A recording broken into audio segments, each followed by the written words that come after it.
My name is Thea Lawson, and I'm 31 years old. 3 weeks ago, my mother looked me in the eye at my grandmother's will reading and said, "You were always her least favorite." She said it in front of 14 people, my father, my brother, 2 lawyers, family friends, and she smiled while she did it. My parents had rewritten my grandmother's will the night she died. They split her $2.3 million estate between themselves and my brother Brandon. I got nothing, not a dollar, not a mention. But what my mother didn't know, what none of them knew, was that Grandma Eleanor had been planning for this moment for 7 years. And when the lawyer opened a second envelope, the number he read out loud changed everything. Before I tell you what happened, if you enjoy stories about family, justice, and standing your ground, please take a moment to like and subscribe, but only if you genuinely like this story. Tell me in the comments, where are you watching from, and what time is it where you are right now? This is how it started. I grew up in Westport, Connecticut. If you know the town, you know the type. Old money mixed with new ambition, country clubs, and the kind of neighborhood where people measure each other by square footage. My father, Richard Lawson, ran a small commercial real estate firm. My mother, Diane, ran everything else: the social calendar, the dinner parties, the image. And my older brother, Brandon, was the one they built it all for. Brandon was 4 years older than me. He joined Dad's company right out of college, started closing deals by 25, and by 30, he had his name on a corner office door. Every holiday, every family gathering, every single Sunday dinner, the conversation orbited around Brandon. What Brandon closed, what Brandon was building, what Brandon would inherit. I became a teacher, 3rd grade, public school, Hartford. I loved it. I loved the kids, the chaos, the moment a 7-year-old finally gets long division and looks at you like you just handed them the keys to the universe. But in the Lawson house, teaching was not a career. It was a hobby someone forgot to outgrow. Every Thanksgiving, when a relative asked what I did, my mother would answer before I could open my mouth. "She teaches," Diane would say, her voice dipping the way it did when she talked about a restaurant that had gone downhill. "3rd grade. It's sweet." Then she'd turn her whole body toward Brandon. "Now, Brandon just closed a $4 million deal in Stamford." I heard that pivot, or some version of it, for 8 years. But there was one person in that family who never made me feel small, and she was about to leave me something that would change everything. The second time I realized my place in the family was my 30th birthday. I'd planned a small dinner at my apartment in Hartford. Nothing fancy, just pasta, wine, and the people I loved. I invited my parents, Brandon, his wife Karen. I cleaned for 2 days. I even bought a tablecloth. Richard and Brandon were busy, golf tournament, couldn't reschedule. Diane showed up 2 hours late, handed me an envelope with $50 inside, kissed my cheek and said, "Get yourself something nice, honey." She stayed 40 minutes. I found out the following week that she'd given Brandon a Rolex for his promotion. A Rolex. I got a card that didn't even have a handwritten note inside. But at 7 that morning, before the disappointment, before the empty chairs, my phone rang. It was Grandma Eleanor. She sang the entire happy birthday song, off-key and laughing, the way she'd done every single year since I was born. Then she said, "You are the best thing this family ever produced, and they're too blind to see it." She'd also mailed me a tin of her homemade oatmeal cookies, the ones with the brown butter that took her all afternoon to make. Inside the tin was a handwritten card: "Keep being you. The world needs more Theas." Grandma Eleanor was 82 then, sharp as a blade, funny in the way that catches you off guard. She had this saying she repeated like scripture: "Money shows you who people really are." She also had her own money, separate from the family. I didn't know how much. I didn't know where it came from. She never talked about it in detail, and I never asked. I should have asked. The call came on a Wednesday, 11 at night. I was grading spelling tests at my kitchen table when my phone lit up. "Richard." My father almost never called me, and never this late. I picked up and heard a voice I barely recognized, flat, controlled, like he was reading a script. Your grandmother passed, in her sleep, at the house. I don't remember hanging up. I remember putting on shoes. I remember my hands shaking so badly I dropped my keys twice in the parking lot. I remember the highway being empty, just me and the headlights, 90 minutes of darkness between Hartford and Westport. When I got to the house, every light was on. Richard and Diane were in the kitchen. Brandon stood near the counter with his arms crossed. Nobody hugged me. Nobody said, "I'm sorry." Diane looked at me and said, "The funeral home is coming at 8. That was it. That was my welcome. I walked past them and went upstairs to her bedroom. The door was open. The lamp was still on. She looked peaceful, smaller than I remembered, like sleep had finally let her rest all the way. I sat on the edge of her bed and held her hand. It was cool but not cold. On the nightstand was a framed photo of the two of us at the beach, me at 7, sunburned and grinning, Eleanor laughing behind oversized sunglasses. I sat there for a long time. Downstairs I could hear my parents talking, not crying, not remembering, talking. Low voices, fast words, the tone people use when they're planning, not grieving. I didn't know it then, but while I was holding my grandmother's hand for the last time, my parents were already making phone calls. The funeral was 3 days later. About 60 people filled the church, neighbors, old friends, a few business associates of my father's. Eleanor had lived in Westport for 51 years. She was known. She was loved. I asked to read the eulogy. Diane said no. "Brandon will handle it," she told me over the phone, the morning of. "He's better with crowds." Brandon stood at the podium in a navy suit and read 4 minutes of generalities. He called Eleanor a pillar of the Lawson name. He mentioned her volunteer work with the garden club and her love of classic films. He did not mention the cookies she baked from scratch every Christmas. He did not mention the phone calls at 7 in the morning. He did not mention me. After the service, we went back to Eleanor's house. Diane was already in the bedroom, going through the dresser drawers, sorting jewelry into labeled bags. I watched from the doorway. "What are you doing?" I said. "Organizing her things, before the estate process." "Already?" She looked at me the way you look at a child who's asked why the sky is blue for the 10th time. Tired, annoyed, done. I stepped outside. The porch was quiet. The garden Eleanor had tended for decades was still blooming. Mums mostly, orange and stubborn. A hand touched my arm. Maggie Holt, 78 years old. Eleanor's next-door neighbor for over 40 years. She'd been at every birthday, every holiday, every hospital visit. She squeezed my hand and looked straight at me. "Your grandmother talked about you every single day," she said. Then her eyes narrowed, just slightly. "She was smarter than all of them, remember that." It sounded like a warning, not sad, not gentle, like she was giving me armor I didn't know I'd need. 5 days after the funeral, I called my father. "I wanted to ask about the estate paperwork," I said. "Am I included in the will?" Silence. 3 seconds, maybe 4. "Mitchell's handling it," Richard said. Mitchell was the family's lawyer. Alan Mitchell, same firm for 20 years. "You don't need to worry about that." "Am I included?" I asked again. "We'll discuss it at the reading." He hung up. I called Brandon next. He picked up on the 4th ring, and I could hear Karen saying something in the background. "Look," Brandon said, his voice careful.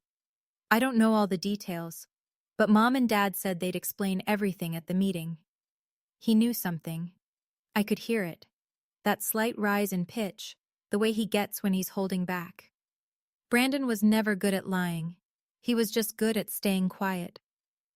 That night, I sat at my laptop and looked up Connecticut probate law. I read about wills, amendments, and timelines. I learned that if a will is altered after someone dies and a beneficiary doesn't object in time, they can lose everything. The clock was already ticking, and I hadn't even seen the document. Then something arrived in my mailbox. A letter. Thick, cream-colored envelope. Return address, Kessler and Webb, attorneys at law. A firm I had never heard of. Inside was a single page. It read, Estate of Eleanor Lawson. Separate matter. You are invited to attend a reading at the offices of Alan Mitchell on. It listed the same date, same time, same address as the family reading. I read that letter 3 times.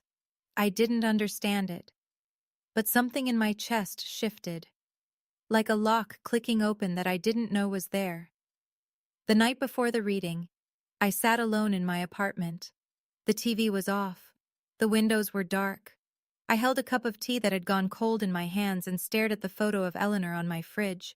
The two of us at her kitchen table, flour on my nose, grinning like idiots.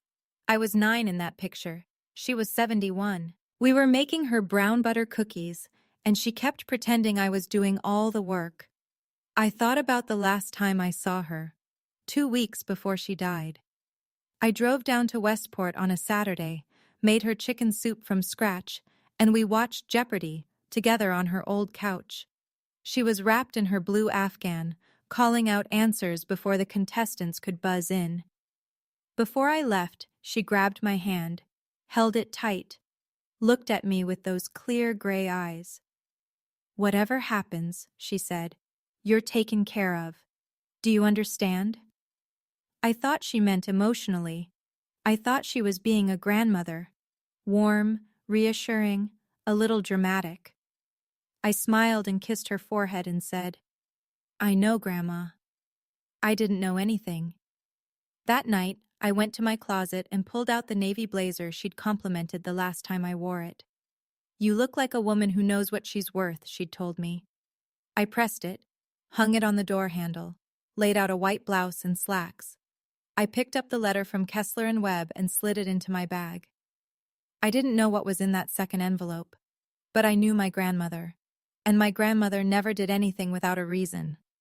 I set my alarm for 6. I didn't sleep until 3. The reading was at 10 in the morning, at the law offices of Alan Mitchell in downtown Westport. A second-floor conference room with a long oak table, leather chairs, and a wall of windows that let in too much light for the kind of conversation we were about to have. I arrived 10 minutes early. I was not the first. Richard sat at the head of the table like he owned the room. Diane was beside him in a black dress and pearls, her posture perfect, her hands folded. Brandon was next to Karen, his wife, who was scrolling her phone with one thumb. Greg and Laura, cousins from my uncle's side, sat near the middle, looking like they'd rather be anywhere else. Old Walt Fisher, Eleanor's bridge partner of 30 years, was near the window. Maggie Holt sat in the chair closest to the door. Alan Mitchell stood by a side table, organizing folders. His assistant was pouring water into glasses nobody would drink. And in the far corner of the room, sitting perfectly still, holding a brown leather envelope, was a man I had never seen before. Silver hair, gold-rimmed glasses, a dark suit that fit like it was sewn for him. He didn't introduce himself. He didn't smile. He just sat there, watching. I stepped inside. Diane looked me over from head to toe. Brandon nodded but didn't stand. Richard didn't look up. She actually came, Diane murmured to Karen. She didn't bother to whisper. I walked to the far end of the table and sat down. Maggie was next to me. She touched my shoulder once, lightly, then folded her hands in her lap. The man in the corner hadn't moved, but I noticed Diane glance at him, just once, then quickly look away. Mitchell cleared his throat and opened the first folder. We are here for the reading of the last will and testament of Eleanor Grace Lawson, he began. His voice was steady, practiced. He'd probably done this 1,000 times. The estate, valued at approximately $2.3 million, is to be divided as follows. He read the house first. The Westport property, appraised at $1.1 million, was left to Richard Lawson. Then the investment accounts, roughly $800,000, to Brandon Lawson. The jewelry collection and remaining liquid assets, approximately $400,000, to Diane Lawson.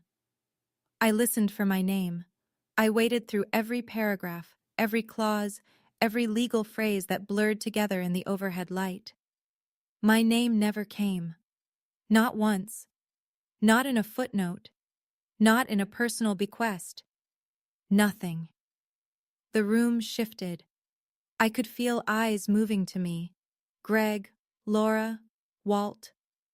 14 people in that room, and every one of them had heard my name missing from the document they just sat through. I kept my face still. My hands were knotted together under the table so tight my knuckles ached, but I didn't move. I didn't blink. Diane turned to me. She tilted her head the way she always did when she was about to say something she'd been rehearsing. "Don't look so surprised, Thea." The room went quiet. I looked at her, then at Mitchell, then at the folder in his hands. "I'm not surprised," I said. "I'm listening." Mitchell shifted in his chair. He glanced down at his notes and continued. "These are the terms as amended on—" Amended. He said amended. I filed that word away and said nothing. The moment Mitchell closed the folder, Diane spoke again. This time she didn't turn toward me. She addressed the room. Her voice was clear, measured, the voice she used at charity galas and country club brunches, the voice that made everything sound like a reasonable opinion. "You were always her least favorite," she said. "Eleanor knew you'd just waste it. You'd probably donate it to your little school." She pressed down on the word little like she was grinding something under her heel. Nobody spoke. Brandon stared at the table. His jaw tightened, but he didn't open his mouth. Karen covered her lips with 2 fingers, and I couldn't tell if she was hiding a smile or biting back something worse. Greg frowned. Laura looked at me with the kind of expression people wear at funerals, soft, pitying, useless. Walt shook his head slowly, once. Then Maggie spoke. "That's not true, Diane." Diane's chin lifted. "Excuse me?" "Eleanor loved Thea, and you know it." Diane's smile thinned. "Maggie, this is a family matter." Maggie didn't blink. "Eleanor was my family, too." The silence that followed had weight to it. You could feel it pressing on the walls. Mitchell looked down at his papers, then, carefully, deliberately, looked toward the man in the corner. The man in the corner set his envelope on the table. He adjusted his glasses, and then he stood up. Every head in the room turned. Diane's mouth opened, then closed. Richard shifted forward in his chair. Brandon looked at Karen, then at the man, then back at Karen like he was searching for an explanation no one had. I held my breath. "My name is Harold Kessler," the man said. His voice was calm, low, the kind of voice that didn't need volume to fill a room. "I'm a senior partner at Kessler & Webb. I was retained by Eleanor Lawson 7 years ago for a separate legal matter." Richard's head snapped toward him. "I've never heard of you." "That was by design, Mr. Lawson." Diane leaned forward. "What separate matter?" "I'll explain in a moment." Kessler looked at Mitchell. "With your permission, Mr. Mitchell?" Mitchell nodded. There was no surprise on his face. He'd known this was coming. He'd been waiting for it. Kessler placed both hands on the envelope. He looked around the table once, slowly, like a man who understood the weight of the next 30 seconds, then turned to me. "Ms. Lawson," he said. "Thea." The way he said my name was gentle, but there was no softness in it. It was precise, intentional. "Your grandmother asked me to be here today, specifically for you." Diane slammed her palm on the table. "Alan, what is this?" Mitchell raised one hand. "Mrs. Lawson, I was instructed by Eleanor to allow Mr. Kessler to present his materials after the primary reading. This was Eleanor's explicit wish, documented, signed, and notarized." Diane opened her mouth. Nothing came out. Kessler unsealed the envelope. He pulled out 2 documents, crisp and white, and laid them flat on the table. The room was so quiet, I could hear the clock on the wall behind me. He looked at the first page. Then he began to read. And the room went completely silent. The kind of silent that isn't empty, but full. full of held breath, full of 14 people realizing, at exactly the same moment, that this meeting was not over. Before I tell you what was in that envelope, I want to ask you something. If you were in my seat right now, what would you be thinking? Drop a 1 in the comments if you'd be terrified. Drop a 2 if you'd be hopeful. Drop a 3 if you already know exactly what Grandma Eleanor did. Let's see who figured it out. Now, back to the reading. I need to go back for a moment, because what happened next in that room won't make sense unless you understand something about my grandmother. 4 years before she died, I visited her on a Sunday afternoon. It was raining. She was at the kitchen table with a stack of papers, reading glasses low on her nose, a cup of black coffee at her elbow. Financial documents, legal-looking. She had a yellow highlighter in one hand and a pen in the other. "What's that, Grandma?" I asked. She didn't look up. "Insurance." "Like health insurance?" She laughed. A real laugh, the kind that came from her chest. "No, sweetheart. Insurance against greed." I thought she was joking. Eleanor had a dry sense of humor that could cut through steel, and half the time I didn't know if she was being funny or delivering a verdict. I let it go. Made us sandwiches. Watched her finish her paperwork in silence. There was one other thing. In her bedroom, on the top shelf of the closet, Eleanor kept a small wooden box. Dark cherry finish. Brass latch. Locked. Always locked. I noticed it years ago when I was helping her change the curtains. "What's in the box, Grandma?" She smiled, not her funny smile, but the other one. The one that meant she was holding something close. "That's where I keep the things that matter most." I assumed it was love letters, maybe old photos. Something sentimental that a woman in her 80s might want to keep safe. I didn't ask again. She never brought it up. And sitting in that conference room 7 years later, watching Kessler smooth the documents on the table, I had no idea that both of those moments, the insurance and the box, were about to come full circle. Back in the conference room, Kessler had the documents in front of him. The room was still. Diane's hands were flat on the table. Richard's jaw was clenched so hard I could see the muscle pulsing near his ear. Brandon sat rigid, his eyes fixed on the papers in Kessler's hands like they were ticking. I reached into my bag. My fingers found the letter, the one that had arrived 5 days ago, cream-colored, heavy stock. The return address I hadn't recognized, Kessler and Webb. Estate of Eleanor Lawson. Separate matter. Same firm. Same name. Same man now standing at the far end of this table. That's when I understood. My grandmother hadn't just written a will with Alan Mitchell. She'd built something else, a separate system, a separate structure, entirely outside this family's reach. She had used a different lawyer, a different firm, and she had done it in silence. For years. I looked around the room. Richard was leaning forward, both hands gripping the armrests of his chair. Diane had gone pale, not the dramatic pale of someone performing shock, but the actual color draining from a face that just realized control was slipping. Brandon looked at Karen. Karen looked at the floor. Kessler cleared his throat softly. "I have here," he said, "a certified copy of an irrevocable trust, established by Eleanor Grace Lawson on March 14th, 7 years ago, through our firm." He paused. "With full capacity certification," he added, as though placing a period at the end of a sentence no one could argue with. Then he looked at Diane, then at Richard. Then he turned the page. I stopped breathing. Kessler spoke the way engineers explain bridges. No emotion, just load-bearing facts.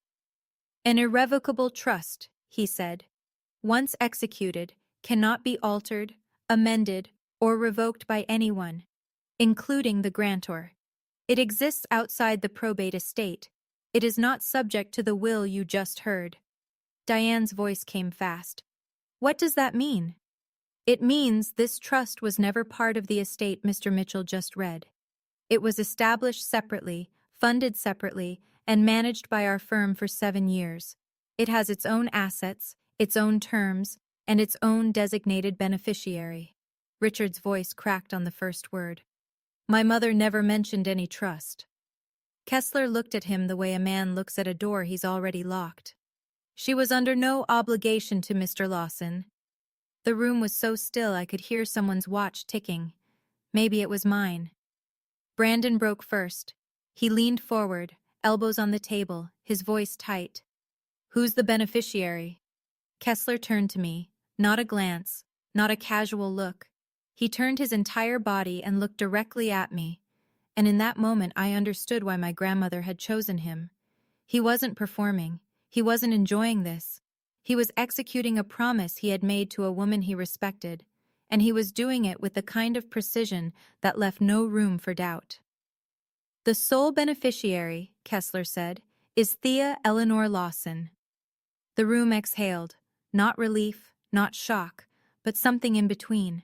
A sound like a held note finally being released. Diane whispered it, almost to herself. How much? The clock ticked. Kessler turned the page. Kessler read it the way he read everything, evenly, without decoration. The trust is valued at approximately $11,400,000. Silence. Not the kind of silence that comes from confusion. The kind that comes when a room full of people hears something so far outside their expectations that their brains need a moment to catch up. 3 seconds passed. Diane's knees gave out. She didn't faint. It wasn't that clean. She buckled sideways, grabbing the edge of the table with one hand while the chair slid beneath her. Karen reached for her arm and caught her just before she hit the floor.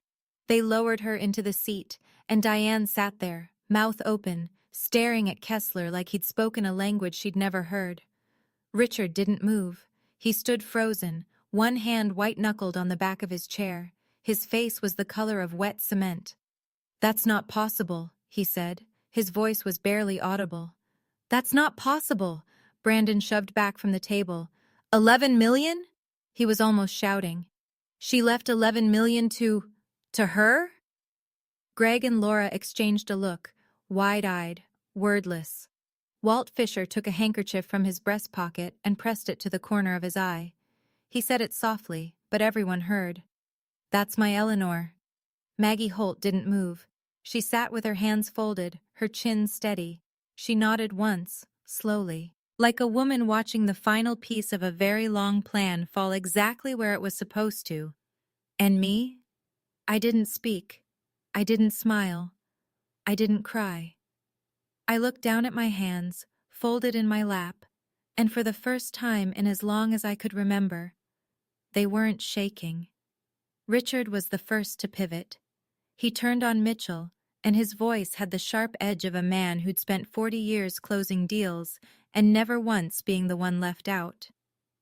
Did you know about this? Mitchell folded his hands. I was informed this morning that Mr. Kessler would be attending. And you didn't tell me? It was Eleanor's instruction, Richard. Richard's neck flushed red. He looked like he wanted to throw something, but he was too aware of the room, the witnesses, the 14 pairs of eyes recording every word. Diane stood up. Her composure was gone, her voice high and cracking. This is fraud. She was 83 years old. She wasn't in her right mind. Kessler opened the second page of the document and turned it so the room could see. Mrs. Lawson, Eleanor completed a full cognitive and psychiatric evaluation at the time the trust was established. I have the physician's certification here. He tapped the paper once. She was 76, fully competent. The evaluation was conducted independently and is on file with the state. Diane's jaw tightened. I don't care. We'll contest this. An irrevocable trust is, by definition, uncontestable by family members who are not named beneficiaries. Your attorney can confirm that. Mitchell nodded. Barely, but he nodded. Brandon cut in. This isn't fair. I looked at him. I kept my voice level, my hands still. You just inherited $800,000, Brandon. He blinked. That's not the point. Then what is? He opened his mouth. Nothing came out.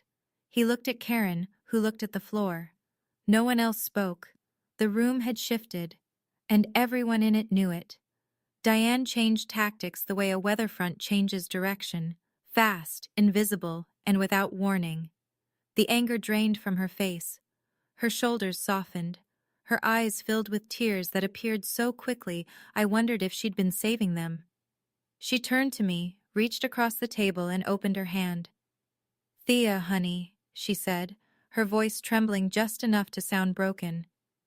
"I know we haven't always been perfect, but we're family. Your grandmother would have wanted us to share." I looked at her hand. It was manicured, steady, extended like an offering. Like forgiveness was something she was handing down. I didn't take it. "Grandma wanted exactly what she put in writing," I said. "She had 7 years to change her mind. She didn't." Diane's expression crumbled, or rather, rearranged. "You're going to punish us? For what?"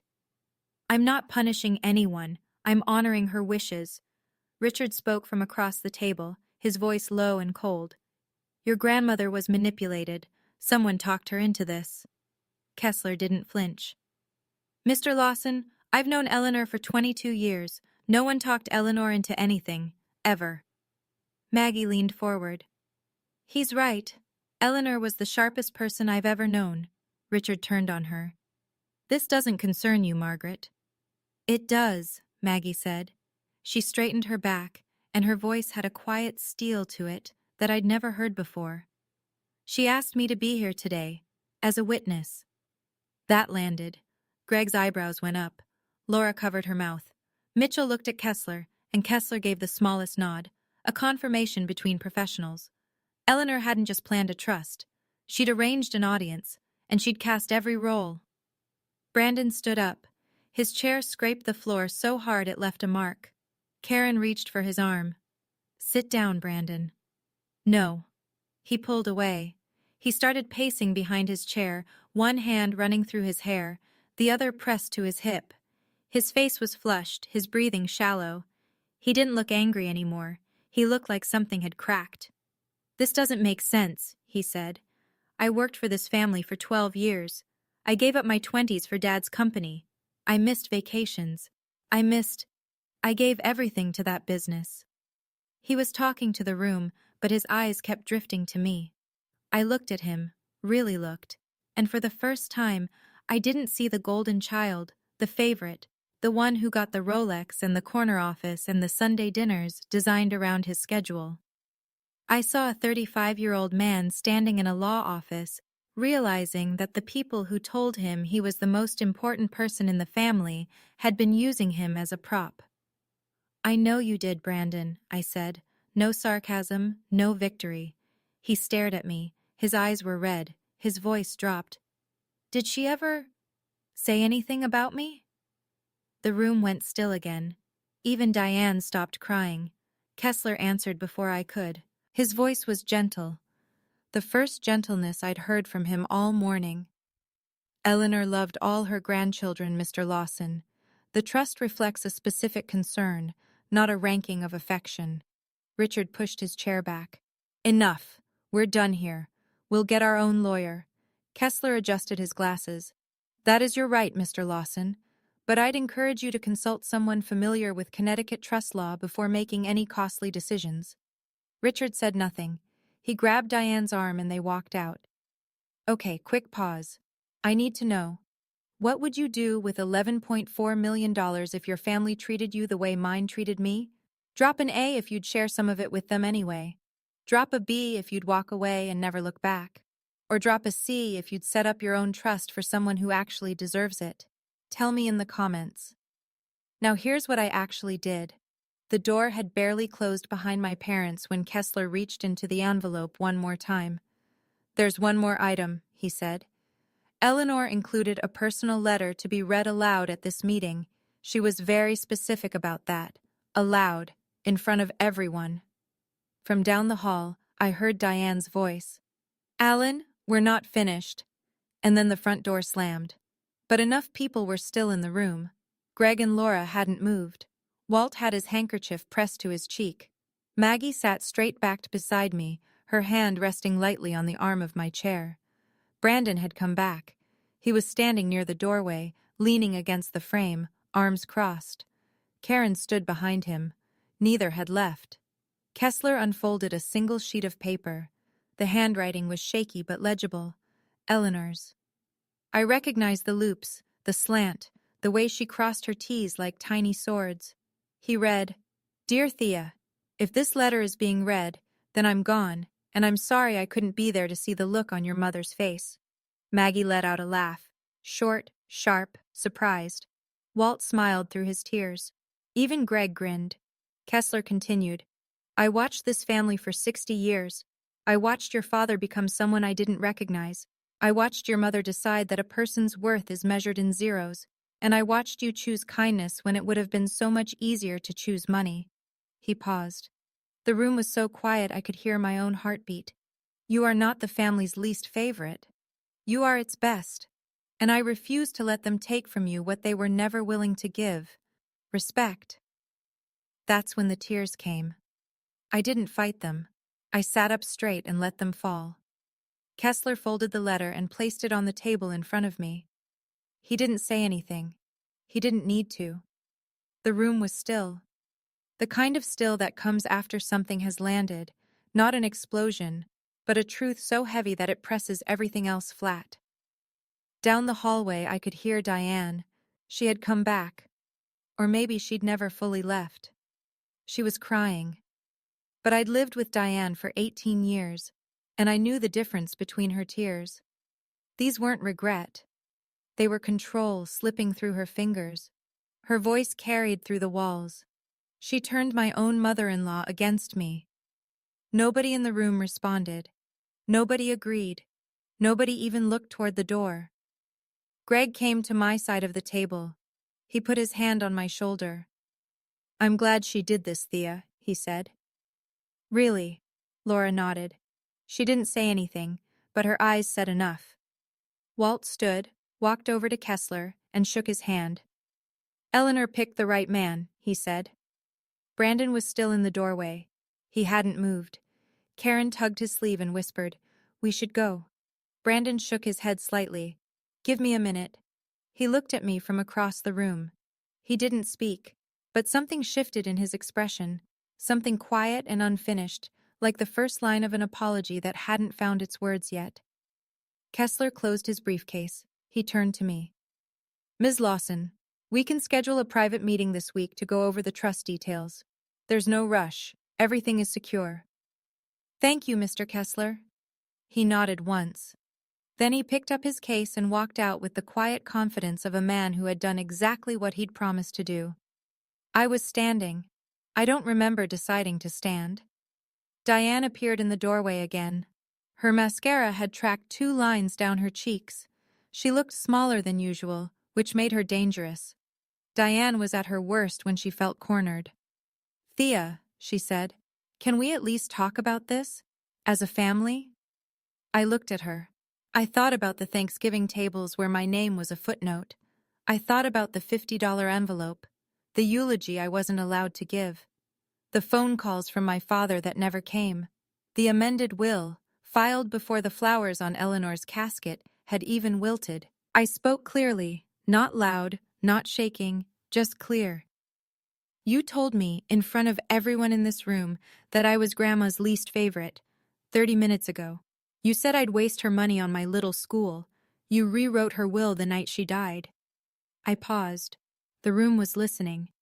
"So no, Mom, we're not going to talk about this as a family, because for the last 8 years, I haven't been treated like one." Diane's mouth opened. Nothing came. I picked up my bag. I looked around the room once, at Greg, at Laura, at Walt, at Maggie, at Mitchell, at Brandon still leaning in the doorway. Then I looked at Brandon. "For what it's worth," I said, "she loved you too. She just knew you'd be okay without the money." Brandon swallowed. His eyes were wet. He nodded. Once, slow, like it cost him something. I walked to the door. Diane didn't move to stop me. Richard was gone. The hallway was empty. I stepped through and didn't look back. I made it halfway down the hallway before my legs started to shake.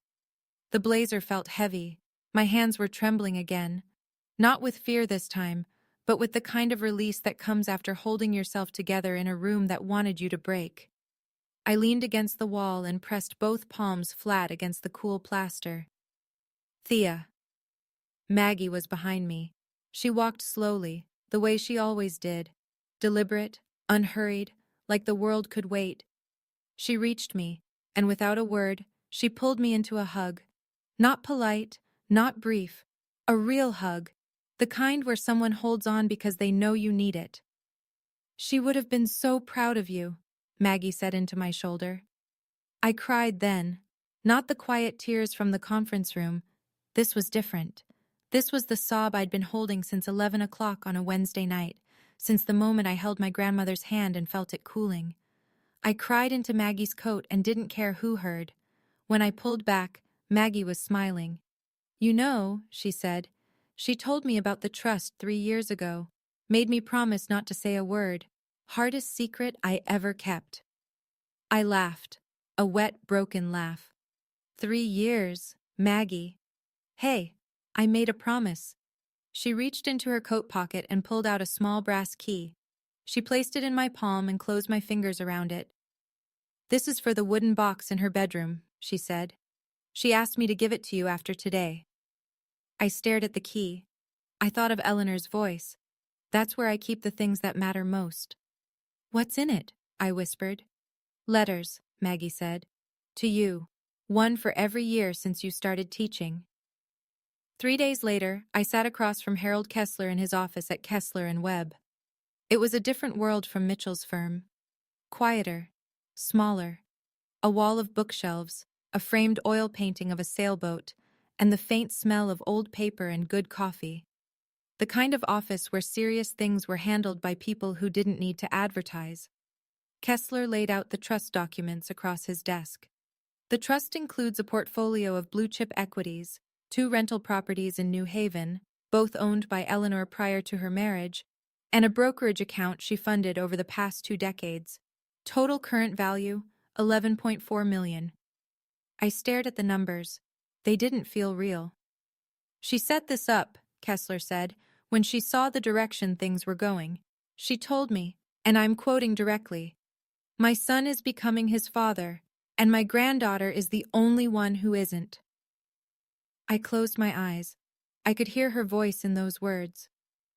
Did she consider including Brandon? I asked. She did, but she concluded that Brandon would receive adequate support from Richard and Diane. You would not. She was concerned, specifically, that you would be excluded entirely. He said it without judgment, just fact. He pushed a folder toward me. This contains the asset detail, the disbursement schedule, and a recommendation for a financial advisor our firm trusts. There's no pressure. You can take whatever time you need. I looked at the folder. My hands were shaking again. I'm a teacher, Mr. Kessler. I don't know how to manage this. He smiled. The first full smile I'd seen from him. That's exactly why Eleanor chose you. She said, anyone who'd choose a classroom over a boardroom has the right priorities. I drove back to Hartford that evening with the folder on the passenger seat, untouched, like it might bite. Over the next 2 weeks, I made decisions. Slowly, carefully. The way Eleanor would have. I kept the trust intact. I didn't pull out a dime beyond what I needed to set up a meeting with the financial advisor Kessler recommended, a woman named Sandra Reyes, who specialized in long-term wealth preservation and didn't flinch when I told her I made $46,000 a year. I kept teaching. Same school, same classroom. Same 22 third graders who still couldn't remember the difference between there, and there. I set aside $200,000 to create a scholarship fund at my school. I named it the Eleanor Lawson Scholarship, for students from families that couldn't afford school supplies, field trips, or the things that make a kid feel like they belong. The principal cried when I told her. I almost did too. I kept the 2 rental properties in New Haven. Steady, modest income. The kind of investment Eleanor believed in. Not flashy, just reliable.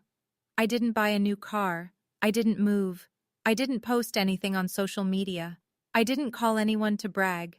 I drove my 2017 Honda Civic to work every morning, and I came home every night to a one-bedroom apartment that smelled like coffee and red pen ink. The only people I told were Maggie and two colleagues at school, women I trusted, women who understood. Then I wrote an email. Short, clear, final.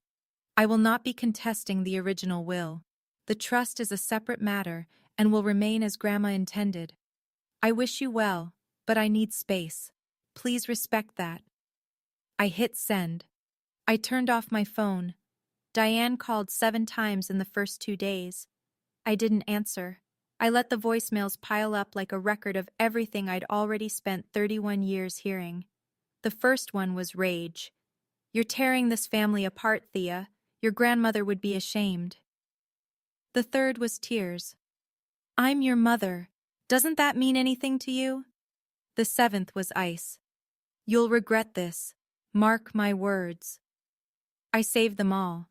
Not out of spite, out of clarity. When you've spent your whole life wondering if you're the problem, it helps to hear the proof that you're not. Richard sent one text. 4 words. Call your mother. I didn't reply. Brandon sent one too. I get it. Take your time. Short, quiet, no demands. I didn't respond, but I read it twice.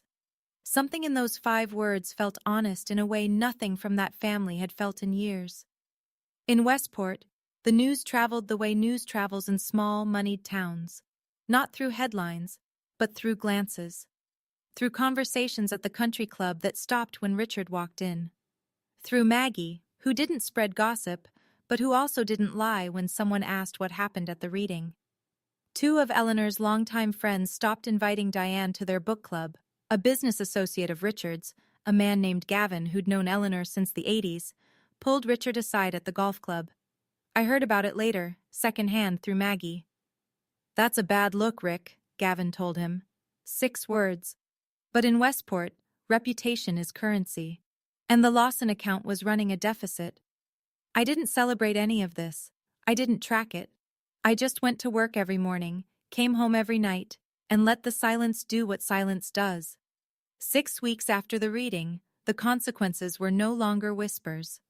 They were numbers. Diane hired her own attorney, a litigator from Stamford who charged $400 an hour. He reviewed the trust documents for 2 weeks, consulted with a probate specialist, and came back with a 1-page summary that amounted to 3 words. No legal basis. The trust was airtight. Established 7 years ago. Independently certified, irrevocable, separate from the estate. There was nothing to contest, no standing to claim, and no path forward that wouldn't end in sanctions. Diane spent $15,000 to hear the word no. Richard's firm started bleeding. Not dramatically, not a collapse, not a scandal. Just a slow, steady retreat. 2 longtime clients, both of whom had known Eleanor personally, quietly moved their business to another agency. Neither called to explain. They didn't need to. The silence said enough. At home, Brandon and Karen were fracturing. Karen wanted Brandon to push harder, to hire lawyers, to make claims, to fight for what she called our share. Brandon started pushing back. Maybe Mom and Dad went too far, he told her one night. She slept in the guest room for a week. Meanwhile, at my school, the Eleanor Lawson Scholarship was approved by the district board. 4 students were selected for the first round of funding, 2 for school supplies, 1 for a summer reading program, and 1 for a music camp she couldn't otherwise afford. Her name was Lily. She was 8. When I told her she'd been chosen, she hugged me so hard her backpack swung around and hit me in the knee. I thought about Eleanor, about what she'd said all those years ago. Money shows you who people really are. She was right. It also shows you what you can become. 2 months after the reading, my phone rang on a Tuesday evening. I almost didn't answer, but the name on the screen wasn't Mom or Dad. It was Brandon. I let it ring 3 times. Then I picked up. I'm not calling to ask for money, he said. His voice was tired. Not the tired of a long day, the tired of someone who's been arguing with himself for weeks and finally lost. Okay, I said. A pause. I heard him exhale. Somewhere behind him, a door closed. I just wanted to say, I should have stood up for you. At the reading. And before that. For years. I didn't respond right away. I let the silence sit between us, not to punish him, but because I'd learned that silence is where the truth has room to breathe. I'm not blaming Mom and Dad for everything, he continued. But I see it now. The way they treated you. How I benefited from it. I was part of that. Yes, I said. You were. Another pause. Longer this time. Can we start over? He asked.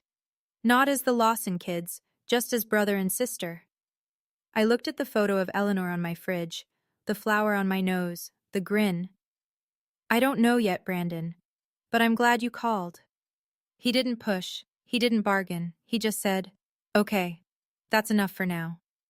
We hung up. I sat with the phone in my lap for a long time. I didn't call him back. I didn't text a follow-up. I didn't forgive him on the spot, because forgiveness isn't something you hand out like a hall pass. It's something you grow into, slowly, honestly, when you're ready, and not a second before. But the door was open, and that was enough. That evening, I drove to Westport. Eleanor's house was still in probate, empty, locked, waiting for the estate process to grind through. But Maggie had a spare key. She always had. I let myself in. The house smelled like dust and lavender, which was Eleanor's scent. Not perfume, just the sachets she kept in every drawer. The hallway was dark. The kitchen clock had stopped. I climbed the stairs and went into her bedroom. It looked the same as the night she died. The blue Afghan folded on the bed, the lamp on the nightstand, the photo of us at the beach. I opened the closet. There it was, the wooden box on the top shelf. Dark cherry finish, brass latch. I took it down and sat on the edge of her bed, the same spot where I'd held her hand. The key Maggie had given me fit perfectly. Inside were 8 envelopes. Each one had a year written on the front in Eleanor's handwriting, starting with the year I began teaching, ending with the year she died. I opened the first one. Dear Thea, today you started your first day of teaching. Your father didn't call. Your mother told me she was embarrassed. But I want you to know, I have never been more proud of anyone in my life. You chose what matters. Keep choosing it. Love, Grandma. I read every letter, one by one. 7 years of her voice, her humor, her fierce and steady love, all written in a hand that grew shakier with each envelope but never lost its clarity. The last letter was dated 3 months before she died. Dear Thea, this is probably my last letter. My hands don't work as well anymore. But I want you to know, everything is ready. You are taken care of, not because you need it, but because you deserve it. Love always, Grandma. I sat on the floor of her bedroom and held those letters to my chest. And I cried. Not because I'd lost her, but because I finally understood how completely I had been loved. People ask me sometimes if I'm angry at my parents.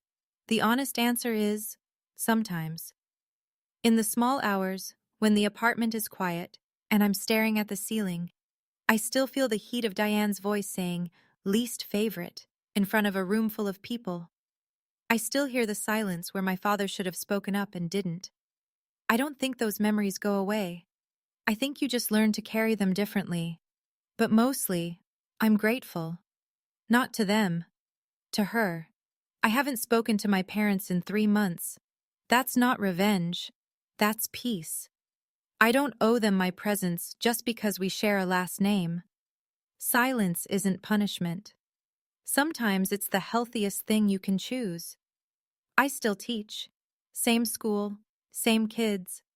I drive the same Honda Civic with the coffee stain on the passenger seat, and the reading is my superpower bumper sticker one of my students made me. The money didn't change who I am, but it changed what I can do. For myself, and for kids who remind me of who I was at 7 years old, sitting on a beach with the one person who saw me. 4 students received the Eleanor Lawson Scholarship in the first round. 4 kids who will go to music camp, get new backpacks, join the summer reading program. 4 kids who will know, even if they don't know the whole story, that someone believed in them. My grandmother couldn't protect me while she was alive. Not from them, not in the ways that mattered day to day. But she did the next best thing. She made sure that when they finally showed who they were, in front of witnesses, on the record, with no room to rewrite the story, I'd have something to stand on. And I do. I keep the letters in a fireproof safe now. Not because I'm afraid of losing them. I've memorized most of them anyway. But because they're proof. Proof that someone in my family loved me the right way. Quietly. Consistently. Without conditions. Last week, I went back to Eleanor's house one more time. The probate process is almost done. Richard will get the house, as the will says. I don't need it. I never did. I walked through the garden. The mums she planted are still there. Orange, stubborn, blooming without anyone telling them to. I sat on the porch swing she used to sit in every evening. The one where she'd read her mystery novels and drink tea and wave at Maggie across the fence. I thought about what I'd tell her if I could call her one more time at 7 in the morning. I'd tell her thank you. Not for the money, although that changed my life in ways I'm still understanding. But for the letters, for the cookies, for the birthday songs sung off-key, for the way she looked at me like I was already everything I was meant to be. If you're watching this, and you have someone like that in your life, a grandmother, a neighbor, a teacher, a friend who sees you when no one else does, call them. Today. Right now, if you can. Tell them what they mean to you. Because my biggest regret isn't the years I spent being invisible to my parents. It's that I didn't say thank you enough while she was still here to hear it. You don't need everyone to see your worth. You just need one person who refuses to let anyone take it from you. For me, that was Eleanor. I hope you find yours. That's my story. Now I want to hear yours. Drop a 1 in the comments if you've ever had a family member who protected you when no one else did. Drop a 2 if you've had to set a boundary with your own family. And drop a 3 if you're still waiting for your moment. If you want more stories like this, check the description. I've linked a few that hit just as hard. Thank you for listening.